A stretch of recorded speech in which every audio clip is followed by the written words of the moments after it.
Vietnam के सबसे बड़े शहरों में से एक हो ची मिन्ह से अपने वियतनाम सीरीज़ को स्टार्ट करने के बाद मैं पहुंचा न्हा ट्रांग, वहां की सबसे खूबसूरत बीच टाउन्स में से एक। रात की ट्रेन पकड़कर हम पहुंचे Da Nang.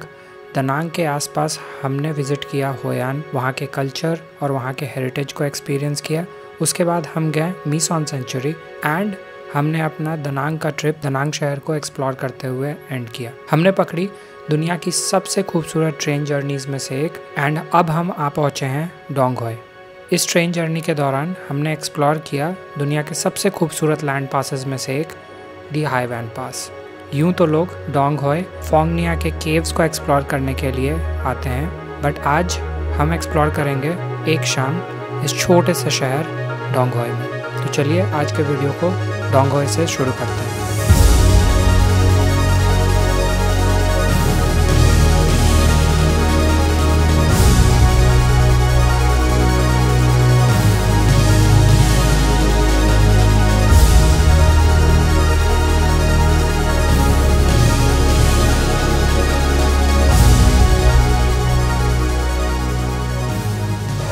Hello everyone and welcome back to the channel.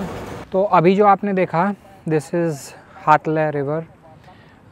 इसका स्पेलिंग है NHATLE, तो I guess it should be Hathle, but अगर गलत होगा तो आप नीचे कमेंट बॉक्स में मेंशन कर सकते हो। यूजुअली लोग यहाँ पे आते हैं डोंग होय में एंड मैं देख पा रहा हूँ कि शहर जितना छोटा मैं सोच रहा था कि उतना छोटा है नहीं। काफ़ी सारे ऑप्शंस हैं यहाँ पे, मार्केट भी है इनका, होटल्स भी ठीक ठाक दिख रहे हैं, बट यूजुअली लोग प्रेफर करते हैं कि वो डोंग होय आएंगे एंड यहाँ से वो अपने या तो कन्वेंस अरेंज करेंगे या फिर अगर उनका टूर ऑलरेडी प्लान रहता है तो वो अरेंज करते हैं एंड यहाँ से निकल जाते हैं केव्स के लिए। तो केव जो है वो यहाँ से थोड़े से डिस्टेंस पे एक जगह है फोंग निया करके, उसकी स्पेलिंग PHONGNHA है। पहले मैं उसको फोंग ना बोलता था, बट वो फोंगना नहीं है, वो एक्चुअली में फोंग निया है, क्योंकि ना इज़ NA और ये मुझे करेक्ट किया गया था होयान में, बट खैर वो एक अलग बात है। मैंने सोचा कि यहाँ पे जब आया हूँ तो थोड़ा सा नाइट लाइफ वगैरह एक्सपीरियंस करके देखते हैं कि कैसा क्या है एंड क्या ऑप्शंस अवेलेबल हैं। तो मैं हो ची मिन्ह में भी सोच रहा था जॉलीबी जाने का एंड दनांग में भी मैं सोच रहा था, बट आई गेस दनांग में अवेलेबल नहीं है जॉलीबी एंड हो ची मिन्ह में मैं जा नहीं पाया था। इंडिया में शायद जॉलीबी है नहीं अभी, तो मैंने सोचा कि एक बार जॉलीबी जाके देखता हूँ कि वहाँ पे क्या ऑप्शंस अवेलेबल हैं, क्या प्राइसेस हैं, और इसी बहाने थोड़ा रात को एक्सप्लोर करने का भी एक मौका मिल जाएगा इस शहर को। मेरे सामने एक कॉफ़ी का अच्छा कैफ़े भी दिख रहा है। तो आज तो वैसे लगता नहीं है कि मैं जगूंगा, बिकॉज़ कल सुबह सुबह जल्दी स्टार्ट करना है केव्स जाने के लिए, अगर वेदर सही रहा तो। लकीली अभी तक तो वेदर ठीक ही लग रहा है, उतने क्लाउड्स हैं नहीं एंड डार्क क्लाउड्स तो बिल्कुल भी नहीं है। दूसरा चीज़ क्या है, अभी मैं गया था उधर रिवर के साइड चेक करने के लिए कि पानी का लेवल क्या है, बिकॉज़ काफ़ी लोग बोल रहे थे कि फ्लड टाइप का कंडीशन हो रखा है यहाँ पे, बट पानी का लेवल ठीक ठाक डिसेंट है, उतना कुछ बहुत ज़्यादा नहीं है। हाँ ज़्यादा है बट वैसा फ्लड लाइक सिचुएशन नहीं है। तो अभी चलते हैं पहले जॉलीबी एंड उसके साथ साथ जाने के दौरान मैं आपको रात के जो व्यूज़ होंगे शहर के वो भी शेयर करते जाऊंगा। वैसा नहीं है जैसा आप अगर दनांग या हो ची मिन्ह जैसा सोचोगे कि एकदम बहुत बड़ा शहर, वैसा नहीं है, बट हाँ छोटा भी नहीं है, ये भी नहीं है कि 2 किलोमीटर में फैला हुआ शहर है, वैसा भी नहीं है। मोस्टली जो एकोमोडेशंस और जो होटल्स हॉस्टल्स हैं वो सारे फोंग निया में होते हैं, तो लोग यूजुअली यहाँ से आते हैं एंड यहाँ से फिर निकल जाते हैं। बट ऑलमोस्ट बहुत लेट होने वाला था मुझे भी, मुझे आते आते अराउंड अभी 8 बज गया है। कल सुबह सुबह फिर मुझे 7 बजे निकलना था, तो फिर मैंने सोचा कि रात में कुछ मिलेगा नहीं एंड कैब वाले फिर एक्स्ट्रा पैसा चार्ज करेंगे, तो मैंने सोचा कि बेटर है कि यहीं पे कोई एकोमोडेशन ढंग का ले लेता हूँ। तो एक नामलोंग करके एक होटल है, उसी में मैंने एक रूम ले लिया है एक रात के लिए। कल सुबह मैं लगेज रख दूँगा एंड अपने टूर पे निकल जाऊँगा।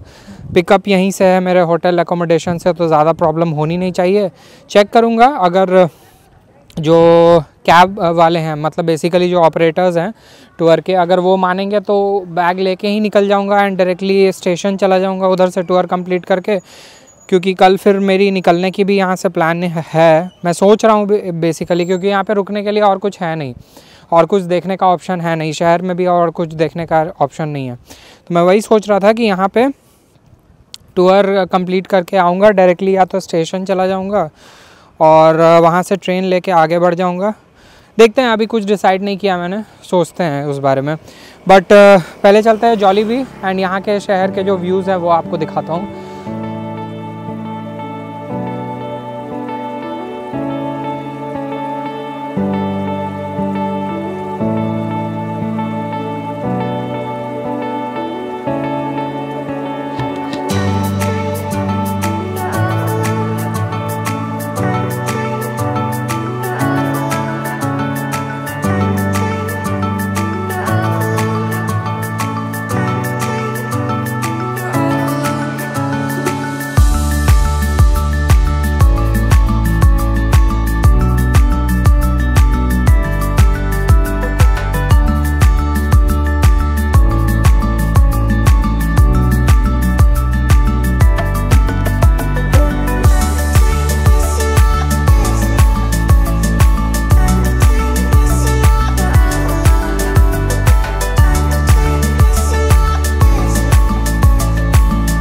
लगेगा फटका। ये कोई विनकॉन प्लाज़ा करके एक जगह है, वहाँ आया हूँ। एंड यूजुअली मैं ट्रैवल करते टाइम मॉल वगैरह में खाना प्रेफर नहीं करता, बट बाहर का मुझे कुछ आइडिया लग नहीं रहा था। रेस्टोरेंट कुछ जो मैंने देखे हैं जहाँ थोड़ा डिसेंट रेट में मिल रहा था वो क्लोज़ हो चुकी थी, बिकॉज़ रात के 9 बज रहे हैं। अभी यहीं आ गया हूँ, देखते हैं कैसा है क्या है। लग रहा है जैसे कि पूरे मॉल में एक मैं ही बाहर का हूँ, बाकी सब वियतनामीज़ है। जब मैं इधर उधर से पार हो रहा हूँ ना तो सब पहले तो नोटिस नहीं कर रहे हैं, और जब नोटिस कर रहे हैं तो बार बार घूर के देख रहे हैं। ये कहाँ से आ गया, ये कैसे आ गया? अरे सिनेमा हॉल भी है इसमें, वेनम लगा हुआ है, मूवी देख लूँ क्या?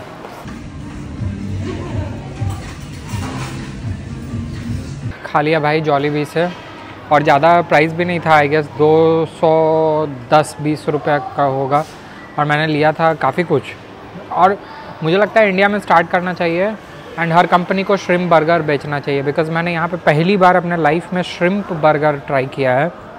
मुझे पता भी नहीं था। मैंने एक्चुअली में चॉकलेट नहीं है, चॉकलेट का बर्गर कब से होने लगा। मैंने ट्राई किया, मैंने ऑर्डर किया था पहले चिकन बर्गर, एंड एक और था चिकन विथ राइस कुछ था, बट उन्होंने बोला कि उनके पास राइस नहीं है अभी अवेलेबल।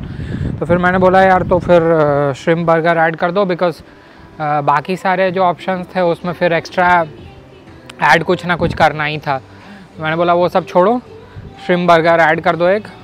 तो मेरे पास सबसे पहले श्रिम्प बर्गर आया, मैंने उसको खाया, और खाते के साथ मुझे लगा यार क्या बेहतरीन चीज़ है ये तो, और इसको इंट्रोड्यूस करना चाहिए हर कंपनी को। तो भाई ये सारी कंपनीज़ के लिए है, कोई देखो या ना देखो, बट श्रिम्प बर्गर ऐड करो, बेस्ट डिश है। एंड कुछ बच्चे जो हैं वो दिख रहा होगा आपको, यहाँ पे टिकटॉक बना रहे हैं। टिकटॉक हर जगह है, टिकटॉक हर जगह फेमस भी है। ये एक्चुअली में एक मॉल है विनकॉम प्लाज़ा करके, तो यहाँ आया हुआ था मैं।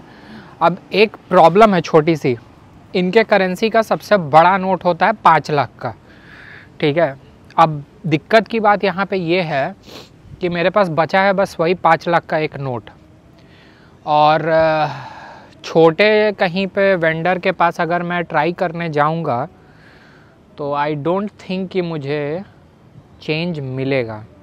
इवन अगर मैं बाइक भी अभी करूँगा ग्रैब से, आई डोंट थिंक कि उसके पास 5 लाख का चेंज होगा, बिकॉज़ यार 10-12 हज़ार का तो यहाँ पे है ही जो। और एक चीज़ और मैंने नोटिस की है, जैसे जैसे मैं ऊपर आ रहा हूँ ना, मतलब हो ची मिन्ह से जैसे जैसे मैं ऊपर आ रहा हूँ ना, ट्रैंक थोड़ा सा और सस्ता था, फिर उससे ऊपर थोड़ा और ऊपर आया मैं, दनांग भी कंपैरेटिवली थोड़ा सा ज़्यादा सस्ता था। तो जैसे जैसे ऊपर आ रहा हूँ वैसे वैसे और सस्ता होता जा रहा है। अभी मैं जिस ग्रैब से आया बाइक टैक्सी से, वो 9,000 डोंग का था यार, 9,000 या 10,000 डोंग का था, तो बहुत ज़्यादा नहीं है वो। मतलब आप मान के चलो कितना होगा, अप्रॉक्स 24-25 रुपये के आसपास होगा, और बहुत ज़्यादा मतलब आई थिंक 2-2.5 किलोमीटर से ऊपर का डिस्टेंस होगा, तो 2.5 किलोमीटर का 24 25 रुपया कोई बहुत ज़्यादा दाम नहीं है। बाय द वे ये एक होटल भी है, क्योंकि जब मैं आ रहा था तो उन्होंने बताया कि आपको होटल साइड उतरना है कि आपको मॉल के साइड उतरना है। मैंने बोला भाई मेरे पास इतना बड़ा आलीशान महल में रहने का अभी नहीं है, मतलब रहने का तो रह ही सकता हूँ, लेकिन क्यों ही पैसा बर्बाद करना। तो वही मैंने उसको बोला कि मेरे को मॉल जाना है, तो मॉल के पास ड्रॉप किया।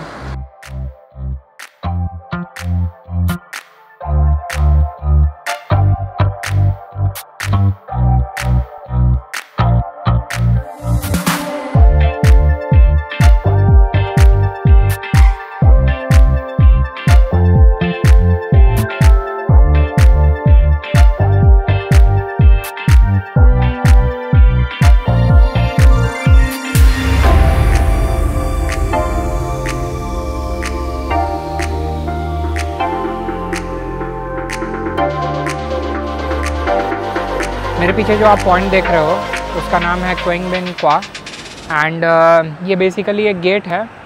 पहले ये फोर्टिफाइड एक सिटी हुआ करता था, 17th सेंचुरी के आसपास इसको बनाया गया था। तो ये उस पर्टिकुलर फोर्टिफाइड सिटी का एक गेट है, एज अ मेमोरियल उसको छोड़ा गया है। गेट के व्यूज़ जो हैं वो मैं आपको अभी दिखाता हूँ। ये बेसिकली गोयान जो डायनेस्टी थी यहाँ पे, उनके टाइम पे इसको बनाया गया था। तो अंदर चल के मैं आपको व्यूज़ दिखाता हूँ। बहुत ज़्यादा कुछ है नहीं यहाँ पे इस शहर में देखने के लिए, बट जो भी 1-2 पॉइंट्स हैं वो सारा कुछ आपको एक्सप्लोर करके मैं अभी बता दूँगा।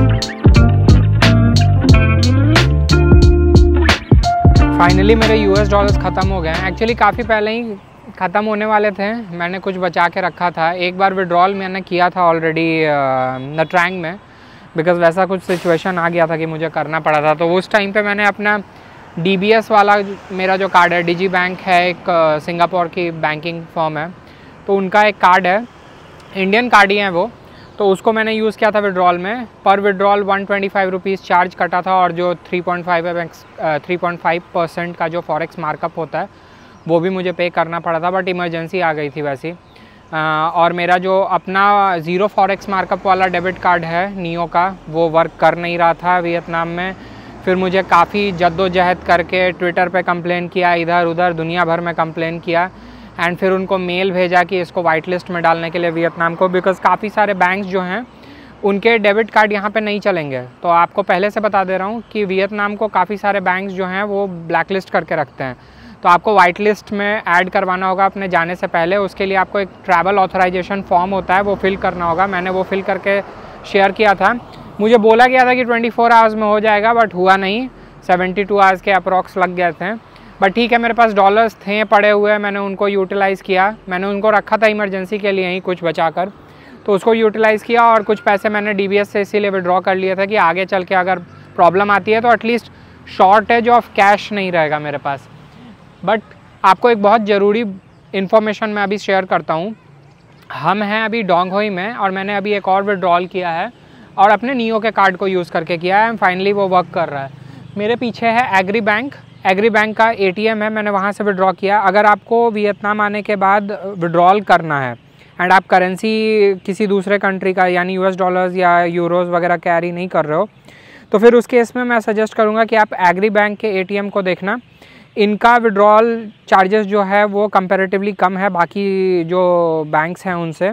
बाकी बैंक्स यूजुअली 66,000, 70,000, 80,000, कुछ तो 90,000 तक भी, कुछ के तो 3% भी हैं, 1%, 2%, 3%, 3.5% विड्रॉल चार्जेस है टोटल जो आप लिमिट कर रहे हो, टोटल आप जो विड्रॉल कर रहे हो उसका। बट इनका स्टैंडर्ड फ्लैट 22,000 वियतनामीज डोंग का फ्लैट रेट है। तो उसको आप यूज़ कर सकते हो।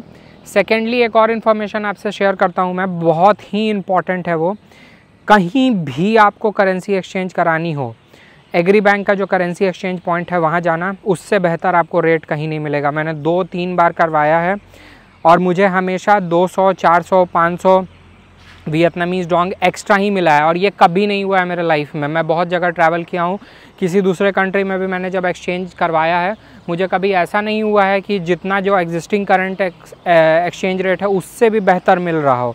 ऐसा मेरे साथ कभी नहीं हुआ है। तो एग्री बैंक का जो भी एक्सचेंज पॉइंट होगा वहाँ जाना। $50 से ऊपर का अगर आप एक्सचेंज करवाते हो तो आपको ये 400-500 जो वियतनामीज़ डोंग का मैं आपको बता रहा हूँ बेनिफिट, जो डिफरेंस आपको मिलेगा वो $50 से ऊपर के अमाउंट में मिलेगा। और अगर आप $50 से कम में कराते हो तो फिर cut to cut almost rate आपको मिलता है। तो बड़े बिल पे आपको भी पता है कि बेहतर रेट्स मिलते हैं।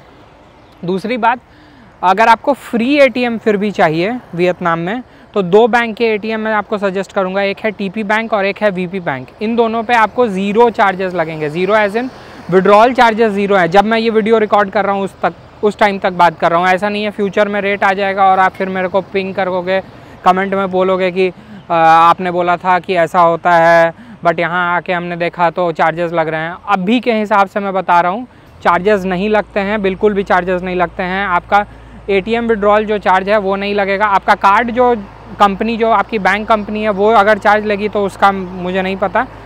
अगर ज़ीरो फॉरेक्स मार्कअप का आपका कार्ड है और एटीएम कंपनी आपके विड्रॉल पे भी चार्जेस नहीं लगाती है तो आपका तो exact cut to cut rate में विड्रॉल हो जाएगा।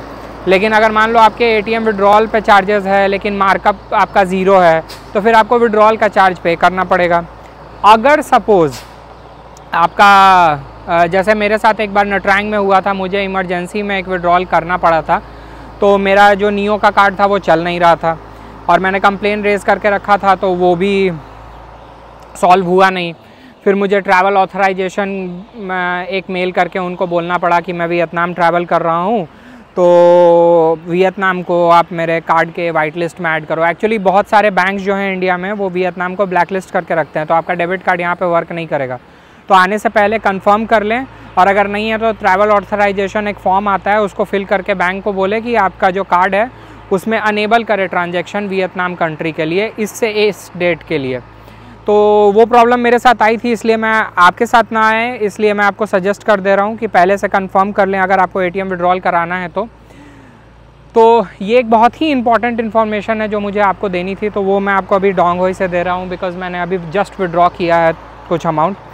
नटरैंग में मुझे विड्रॉ करना था, वैसे मेरे पास $US थे लेकिन मैंने सोचा कि कुछ पैसा विड्रॉ करके रख लेता हूँ क्योंकि $US मैं बचा कर रख रहा था थोड़ा सा इमरजेंसी के लिए, बट फाइनली मैंने वहाँ पे विड्रॉ किया बिकॉज़ मेरा नियो कार्ड नहीं चल रहा था।